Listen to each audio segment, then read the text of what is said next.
আজকে আমাদের মা ছেলের ভিডিওটা কেউ স্কিপ করে যেও না, অনেক অনেক মজা রয়েছে এই ভিডিওতে, তো দেখতে পাবে।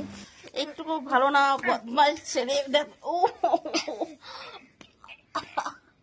আচ্ছা দেখ কেমন মারি, তারপরে বল আর মারবি আমাকে।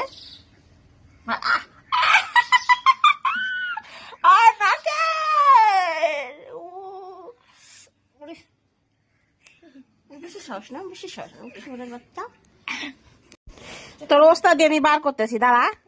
টাকা আমাকে দাও, দেয়া কাটে। হ্যাঁ বল, এমনি খা, এদের পিঁপড়া উঠবে। স্নান করতে করতে হাঁকা পেয়ে গেছি, কি করবো, এতটাই গরম পড়ছে যে গায়ে জল ঢাইলে যাই, হয়তো আবার গরম লাগবে পায়খানার ভিতরে।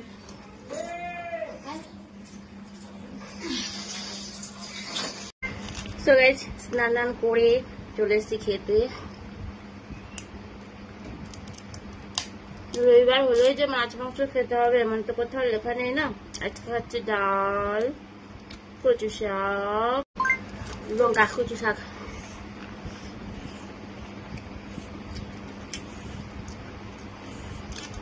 তো রাত্রে হবে আমাদের মেনু, বর আনবে, রাত্রে কি আনবে জানি না। তো খেয়ে নিই, যেহেতু প্রচুর খিদা লেগে গেছে। লঙ্কা লঙ্কা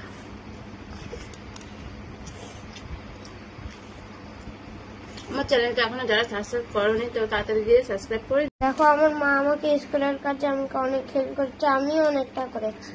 তাই তো বন্ধুরা দেখো, স্কুলের প্রজেক্ট ছিল, ঠিক আছে, সামারের ছুটি, আমার শরীর ভালো ছিল দেখে করতে পারিনি, আর এখন তোর জোর দিয়ে করেছি। তো দেখো যেটুকু পেরেছি সেটুকু করে দিয়েছি, চেষ্টা করেছি।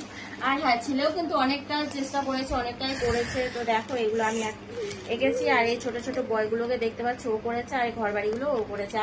আর এটা তো ও একদমই, আমি একটু হাত দিইনি এটাতে, ঠিক আছে, ওই করেছে।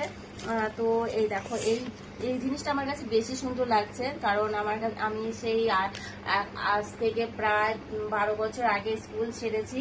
তো তখন আমি স্কুলের থেকে যখন আমাকে প্রজেক্ট দেওয়া হতো, আমি ফার্স্ট হতাম প্রজেক্টে। আমার মা কিন্তু আমাকে কোনোদিনও আর্টে ভর্তি করায়নি, তো আমার একটু অভিজ্ঞতা ছিল, তার জন্য আমি ভাবলাম চলো আমার ছেলেকে একটু হেল্প করে দিই, যেহেতু আমি একটু জানি। তোমাদের কাছে কেমন লাগছে অবশ্যই জানিও, ঠিক আছে। আমার কাছে কিন্তু একটু ভালোই লেগেছে, কিন্তু আগের মতো অতটাও সুন্দর হয়নি। আমি আগে একদম সেম টু সেম আঁকাতে পারতাম, এখন। তো দেখো ছেলের প্রজেক্ট বানাতে গিয়ে আমার কি হাল হয়েছে, দেখতে পাচ্ছ আমার হালটা দেখো। ওটা তো বাঁ হাত, ঠিক আছে, আমারও বাঁ হাত, ডান হাতেও লাগছে, তো আছে হালকা হালকা। এই যে ওটা তো বাদ দাও, হাতেরটা বাদ দাও। এই দেখো কি হইলো দেখলি, এত কতক্ষণ থেকে দেখছিলাম, বলতে পারছিলাম না, বলতে পারছিল না। দেখ মুছেও গেছে না হালকা ঘামের চোটে। তো যাই হোক, প্রজেক্টের কাজগুলো তোমাদের সাথে শেয়ার করলাম। যদি ভালো লাগে একটু কমেন্ট করে জানিও যে কেমন হয়েছে। আমি আর আমার ছেলে মিলেই করেছি। আমি যেহেতু আমার একটু আর্টে অভিজ্ঞতাটা আছে, কারণ কি বেশি আর্টিস্টদের মতো নেই সেটা বলবো না, মানে স্কুলে যদি যখন প্রজেক্ট দেওয়া হতো তখন আমি প্রজেক্ট খুব ভালোবেসে করতাম, খুব মন দিয়ে করতাম, পড়াশোনা যতটা না মন দিয়ে করতাম, প্রজেক্টে মানে 100-এ 100 মন দিয়ে দিতাম, ঠিক আছে। তার জন্য আমি প্রজেক্টে সবসময় ফার্স্ট আসতাম আর কি। তো সেই অভিজ্ঞতা থেকে ছেলেকে আজকে মানে একটু হেল্প করে দিলাম। তো আমার মা আমাকে কোনোদিন, সত্যি কথা, আমার মা আমাকে কোনোদিন আর্টে দিতে পারেনি আর্থিক অবস্থার জন্য। আমাদের আর্থিক অবস্থা, হ্যাঁ, খাওয়া পড়া কোনো দিকে অভাব ছিল না, কিন্তু এই দিক দিয়ে না একটু মনে করো, যাই হোক, মধ্যবিত্ত পরিবারের মধ্যে থাকলে যা হয়।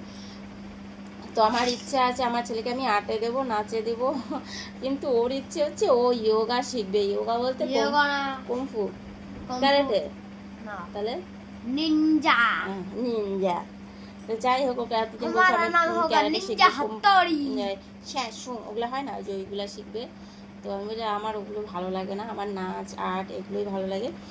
তো চলো, আর চ্যানেল যদি কোনো নতুন বন্ধু এসে থাকো অবশ্যই চ্যানেলটিকে ফলো, সাবস্ক্রাইব করে পাশে থাকবে। আর যারা ফেসবুক থেকে দেখবে অবশ্যই চ্যানেলটিকে ফলো করে যেও, অনেক অনেক ভালোবাসা দিও, আর আমার তরফ থেকেও ভালোবাসা পাবে। আর আমার থেকে কে কে সাপোর্ট চাও সেটাও একটু বলে দিও, ঠিক আছে, নাহলে একটু অসুবিধা হয়, ঠিক আছে। তো চলো, বাই, টাটা, গুড নাইট, সবাই ভালো থেকো।